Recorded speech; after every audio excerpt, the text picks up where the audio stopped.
Let's head back to the voicemail of Truth and Reason. Huge Browns fan, Southeast Ohio, lifelonger since '81. I was wanting to know what you guys think about all the injuries that the Browns always have.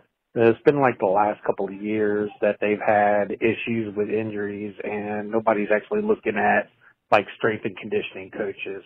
I think that they should be looking at that. Let me know what you guys think overall, because something needs to be done about that, I feel. I think they're using probably too much weight. I don't know. Let me know what you think, Brian. As always, appreciate all the voicemails.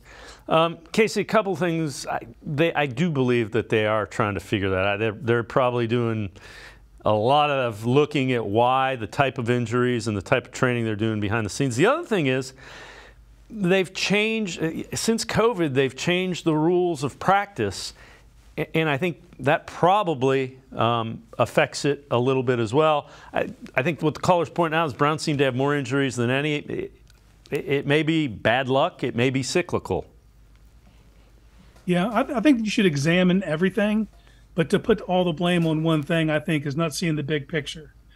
You know, for the strength and conditioning coaches, like the players do 90% of their strength and conditioning away from the facility when they're training in the off season, you know, and they might have a protocol they're supposed to follow, but at the end of the day, those coaches aren't there following that. So, you know, you see all kinds of stuff happen. Maybe a player comes in with an injury, they have to kind of hide because they won't get paid if that's discovered before they get on the field.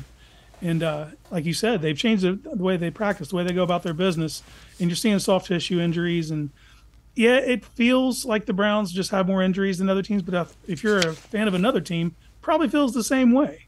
Probably feels like it's always us. I know we sat here 2 weeks ago watching the Eagles game, and we were watching the Eagles just drop out. I mean, you're just seeing guys get carted off and on stretchers, and you made it through that game feeling pretty lucky. Well, then this game happens against the Chiefs, and you don't feel so lucky. You know what I mean? It's just, like you said, it's cyclical, and whatever, they're going to do all the science behind it, try to figure out what they can, but at the end of the day, it's a violent sport, and things happen. So the best you can just try to mitigate the injuries, but they're always going to be there. The injury rate for players in this league is 100%. It's just about the severity of the injury.